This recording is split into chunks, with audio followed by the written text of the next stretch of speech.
You'll need to be familiar with the structure of an atom before going any further, and you may wish to look at the lesson Parts of an Atom, Their Charge and Their Mass first.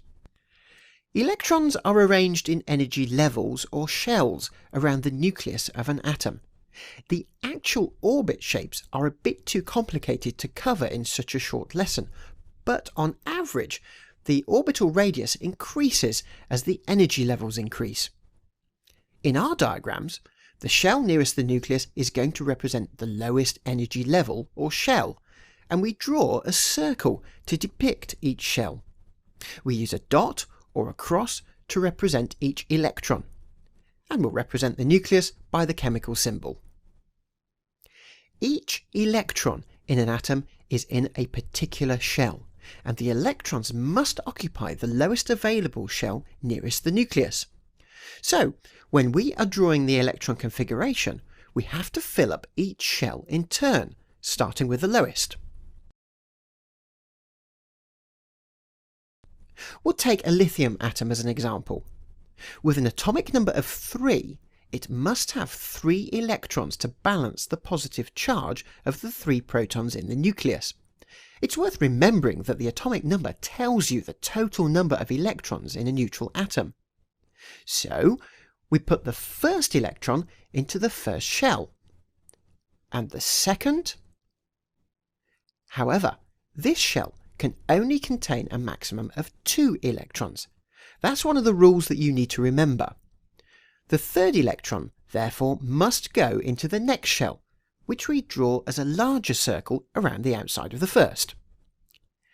And that completes the electronic configuration of a lithium atom.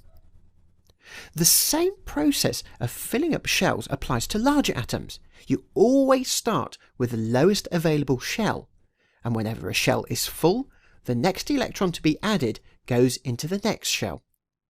And that's pretty much it. All you need to know is how many electrons can occupy each shell, and at this level, you only need to know the rules for the first 20 elements. The maximum numbers are as follows. The first shell can contain a maximum of 2 electrons. The second shell, up to 8 electrons. The third shell also has a maximum of 8 electrons. And the 19th and 20th electrons go into the fourth shell. And this would actually represent a calcium atom. Note that as we fill up each level, we've been drawing the electrons evenly spaced out on each shell. This is to keep the diagrams tidy and make it easier to count the electrons. And what's more, there's a shorthand way of writing this down. 2, 8, 8, 2. The first number represents the inner shell or lowest energy level. The full stop shows how the electrons are separated between the shells. The second number tells us how many electrons are in the next shell, followed by the third and fourth shells.